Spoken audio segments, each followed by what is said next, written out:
हाँ चलो पाओ लेंस। मैं तो पाके कट भी लिया जी। सामने देखो।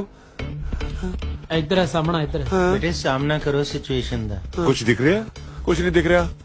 ऐ देख लो बाकी।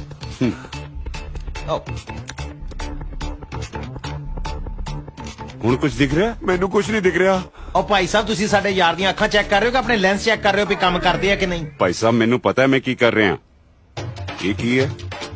ਭਾਈ ਸਾਹਿਬ ਇਹ ਤਾਂ ਤੁਹਾਨੂੰ ਵੀ ਚੰਗੀ ਤਰ੍ਹਾਂ ਦਿਖਦਾ ਵੀ ਇਹ A ਫਾਰ ਐਪਲ ਹੈ। ਇਹਨੂੰ ਗਰੀਬ ਨੂੰ ਕਿਉਂ ਪੁੱਛੀ ਜਾਂਦੇ ਹੋ? ਮੈਂ ਆਪਣਾ ਕੰਮ ਕਰ ਲਾਂ।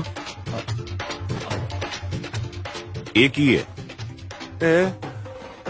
एक गत्ते की आइटम लग रही है जी। ਉਹ ਭਾਈ ਸਾਹਿਬ ਮੈਂ ਪੁੱਛ ਰਿਹਾ ਇਹਦੇ ਉੱਪਰ ਅੰਗਰੇਜ਼ੀ 'ਚ ਲਿਖਿਆ ਕੀ ਹੈ? अंग्रेजी तो मैं तो उदों नहीं पढ़ी ਜਦੋਂ ਮੈਨੂੰ ਦਿਖਦਾ ਸੀ। ਹੁਣ ਤਾਂ ਦਿਖਦਾ ਹੀ ਕੱਖ ਨਹੀਂ। ਆ ਦਿਖ ਰਿਹਾ? ਨਹੀਂ ਦਿਖਦਾ। ਆ ਦਿਖ ਰਿਹਾ? ਸਾਡੇ ਯਾਰ ਨੂੰ ਥੱਪੜ ਨਹੀਂ ਵਿਖਾਉਣਾ ਸੀ, ਚੂੜੀਆਂ ਨਹੀਂ ਪਾਈਆਂ ਹੋਈਆਂ ਤੈਨੂੰ ਮੈਂ ਦੱਸਾਂ। ਭਾਈ ਸਾਹਿਬ ਮੈਂ ਪੁੱਛ ਰਿਹਾ ਇਹਨਾਂ ਨੂੰ ਕਿ ਮੇਰਾ ਹੱਥ ਦਿਖ ਰਿਹਾ ਕਿ ਨਹੀਂ। ਓਕੇ ਫੇਰ ਤੁਹਾਡਾ ਹੱਥ ਮੈਨੂੰ ਸਵਾਦ ਦਿਖਣਾ, ਮੈਨੂੰ ਤਾਂ ਤੁਸੀਂ ਨਹੀਂ ਦਿਖਦੇ। ਪੂਰੀ ਦੁਕਾਨ ਨਹੀਂ ਦਿਖਦੀ, ਮੈਨੂੰ ਕੁਝ ਨਹੀਂ ਦਿਖਦਾ ਸੱਚੀ ਕਹਿਣਾ। ਸਮਝ ਗਿਆ ਮੈਂ। ਇਹਨਾਂ ਦੀ ਨਜ਼ਰ ਨਹੀਂ ਗਈ, ਅੱਖਾਂ ਚਲੇ ਗਈਆਂ ਇਹਨਾਂ ਦੀ। ਉਹ ਭਾਈ ਸਾਹਿਬ ਜੋ ਵੀ ਗਿਆ ਉਹਨੂੰ ਵਾਪਸ ਲਿਆਓ।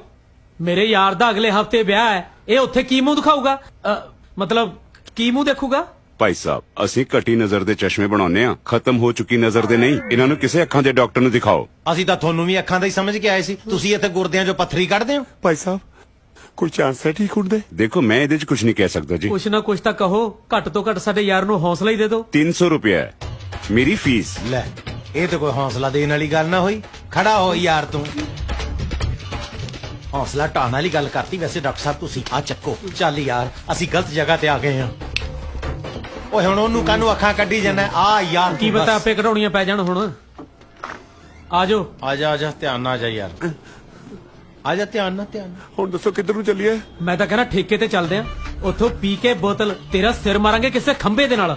ਕਈ ਵਾਰੀ ਦੁਬਾਰਾ ਸੱਟ ਵੱਜਣ ਨਾਲ ਨਾ ਨਿਗਾਹ ਵਾਪਸ ਆ ਸਕਦੀ ਹੈ। ਮੈਂ ਕਈ ਫਿਲਮਾਂ 'ਚ ਦੇਖਿਆ। ਉਹ ਸੁੱਖੀ ਇਹਨੂੰ ਸਮਝਾ ਦੇ, ਮੈਂ ਸਾਲੇ ਦੋ ਮਾਰਨੀਆਂ ਕੰਨਾਂ ਤੇ। ਪਹਿਲੀ ਮੈਨੂੰ ਇੰਨੀ ਟੈਨਸ਼ਨ ਹੋਈ ਪਈ ਆ, ਉੱਤੋਂ ਸਾਲਾ ਪੁੱਠੇ ਸਿੱਧੀਆਂ ਗੱਲਾਂ ਕਰੀ ਜਾਂਦਾ। ਕਿਉਂ ਲੱਪੜੇ ਖਾਣ ਵਾਲੇ ਕੰਮ ਕਰਦਾ ਓਏ? ਦੁਬਾਰਾ ਸੱਟ ਲੱਗਣ ਨਾ ਯਾਦਾਸ ਵਾਪਸ ਆਉਂਦੀ ਹੁੰਦੀ ਨਾ ਕਿ ਅੱਖਾਂ। ਉਹ ਤੂੰ ਚੱਲ ਯਾਰ ਆਪਾਂ ਕਿਸੇ ਸਿਆਣੇ ਜੇ ਡਾਕਟਰ ਕੋਲ ਚੱਲਦੇ ਆ। ਇੱਧਰ ਸਾਡੇ ਨਾਲ ਹੀ ਆ, ਉਹ ਇੱਧਰ ਚੱਲੇ।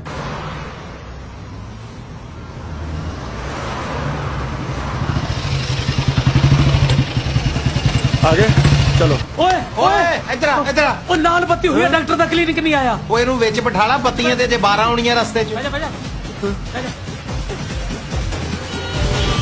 ਚੱਲ ਹਰੀ ਬੱਤੀ ਹੋ ਗਈ।